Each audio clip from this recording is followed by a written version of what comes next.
ಕೇಸಲ್ಲೂ ಹಾಗೂ ಪದ್ಮಲತಾ ಕೇಸಲ್ಲೂ ಸೀದಾ direct doubt ಬರೋದೆ ಊರಿನ ಗೌಡ್ರ ಮೇಲೆ. ಸೌಜನ್ಯ ಕೇಸ್ ಬಿಟ್ಟು ಆ ಇನ್ನೊಂದು ಕೇಸ್ ಯಾವುದು, ಅದಕ್ಕೂ ಸಂತೋಷ್ಗೂ ಏನ್ ಸಹ, ಅದ್ರಲ್ಲಿ ಯಾಕೆ ಸಂತೋಷ್ನ ಪೊಲೀಸರು ಫಿಟ್ ಮಾಡಿದ್ರು?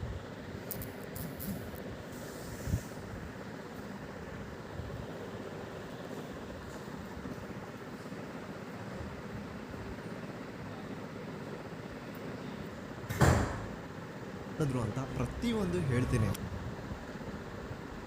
ನಾನು ಈ ಚಾನಲ್ನ ಸ್ಟಾರ್ಟ್ ಮಾಡಿದಾಗಿಂದ one of the most requested video ಬಂದು ಸೌಜನ್ಯ ಕೇಸ್ ಬಗ್ಗೆ. ಸರಿ, ನಮ್ಮ ದೂತ ಸಭೆಯ ಪ್ರಜೆಗಳು ಇಷ್ಟೊಂದು ಕೇಳ್ತಿದಾರಲ್ಲ, ಈ ಒಂದು ಕೇಸ್ ಬಗ್ಗೆನೂ ವಿಡಿಯೋ ಮಾಡುವ ಅಂತ ಸೌಜನ್ಯ ಕೇಸ್ ಬಗ್ಗೆ ನಾನು ರಿಸರ್ಚ್ ಸ್ಟಾರ್ಟ್ ಮಾಡಿದೆ. ಆ್ಯಂಡ್ ಟ್ರಸ್ಟ್ ಮೀ, ಎಷ್ಟೊಂದು ಕಾಂಪ್ಲೆಕ್ಸ್ ಈ ಒಂದು ಕೇಸ್ ಇದೆ ಅಂತಂದರೆ ನನ್ನ ತಲೆನೇ ಕೆಟ್ಬಿಟ್ಟು. ಬಟ್ ಡೋಂಟ್ ವರಿ, ನಿಮ್ಗಂತೂ ಪ್ರತಿಯೊಂದನ್ನು ತುಂಬ ಸಿಂಪಲ್ ಆಗಿ ಅರ್ಥ ಮಾಡಿಸ್ತೀನಿ. ಅನ್ಕೊಳ್ಳಿ, ಒಂದು ಊರು, ಆ ಊರಲ್ಲಿ ಒಂದು ಗೌಡ್ರ ಕುಟುಂಬ ಇದೆ. ಆ್ಯಂಡ್ ಆ ಗೌಡ್ರ ಕುಟುಂಬ ತುಂಬಾನೇ ಪವರ್ಫುಲ್, ಲೈಕ್ ನಾವು ಮೂವೀಸ್ ಅಲ್ಲಿ ನೋಡ್ತೀವಲ್ಲ ಹಂಗೆ. ಸೊ ಗೌಡ್ರ ಊರು ಬಂದು ಧರ್ಮಸ್ಥಳ ಅಂತ. ಆ ಒಂದು ಊರಲ್ಲಿ ಇವ್ರಿಗೆ ಸಖತ್ ಕಂಟ್ರೋಲ್ ಇರುತ್ತೆ. ಈವನ್ ಅದೇ ಒಂದು ರೀಜನ್ ಅಲ್ಲಿ ಇರುವಂತಹ ಒಂದು ತುಂಬಾನೇ ಪಾಪ್ಯುಲರ್ ದೇವಸ್ಥಾನನೂ ಸಹ ಇವರೇ ಕಂಟ್ರೋಲ್ ಮಾಡ್ತಿರ್ತಾರೆ. ಆ ಒಂದು ದೇವಸ್ಥಾನ ಇಂದ ಈ ಗೌಡ್ರ ಕುಟುಂಬಕ್ಕೆ ಎಷ್ಟೊಂದು ದುಡ್ಡು ಬರ್ತಾ ಇರುತ್ತೆ ಅಂತಂದ್ರೆ, ಅದೇ ದುಡ್ಡಲ್ಲಿ ಇವರು ಬೇಜನ್ ಪ್ರೈವೇಟ್ ಪ್ರೈಮರಿ ಅಂಡ್ ಹೈಸ್ಕೂಲ್ಸ್ ನ ಸ್ಥಾಪನೆ ಮಾಡಿರ್ತಾರೆ.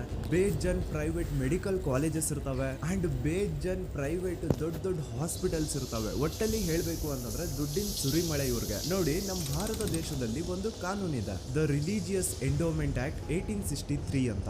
ಬೇಸಿಕಲಿ ಈ ಒಂದು ಕಾನೂನು ಏನ್ ಹೇಳುತ್ತೆ ಅಂತಂದ್ರೆ, ಭಾರತದಲ್ಲಿ ಯಾವ್ದೆಲ್ಲ ಹಿಂದೂ ಟೆಂಪಲ್ಸ್ ಇದಾವೋ ಅವೆಲ್ಲ ಗವರ್ಮೆಂಟ್ ಪ್ರಾಪರ್ಟಿ. ಆ ಹಿಂದೂ ಟೆಂಪಲ್ಸ್ ನ ಮ್ಯಾನೇಜ್ಮೆಂಟ್ ಎಲ್ಲ ಗವರ್ಮೆಂಟ್ ಕೈಗೆ ಹೋಗಿ ಗವರ್ಮೆಂಟ್ ಡಿಸೈಡ್ ಮಾಡುತ್ತೆ ಆ ಮ್ಯಾನೇಜ್ಮೆಂಟ್ ಅಲ್ಲಿ ಯಾರ್ ಕೆಲ್ಸಕ್ಕೆ ಇರಬೇಕು, ಯಾರ್ ಕೆಲ್ಸಕ್ಕೆ ಇರಬಾರ್ದು, ಅಂಡ್ ಆ ಟೆಂಪಲ್ ಇಂದ ಬರ್ತಿರುವಂತಹ ಡೊನೇಷನ್ ಅಮೌಂಟ್ ನ ಏನ್ ಮಾಡಬೇಕು ಅಂತ. ಸೊ ಈ ಒಂದು ಕಾನೂನಿನ ಪ್ರಕಾರ ಗವರ್ಮೆಂಟ್ ಇಂಡಿಯಾದಲ್ಲಿರುವಂತಹ ಆಲ್ಮೋಸ್ಟ್ ಎಲ್ಲ ಹಿಂದೂ ಟೆಂಪಲ್ಸ್ ನ ತನ್ನ ಕಂಟ್ರೋಲ್ ಅಲ್ಲಿ ತಗೋತಾ ಇರಬೇಕಾದ್ರೆ ಗವರ್ಮೆಂಟ್ ಅಫಿಷಿಯಲ್ಸ್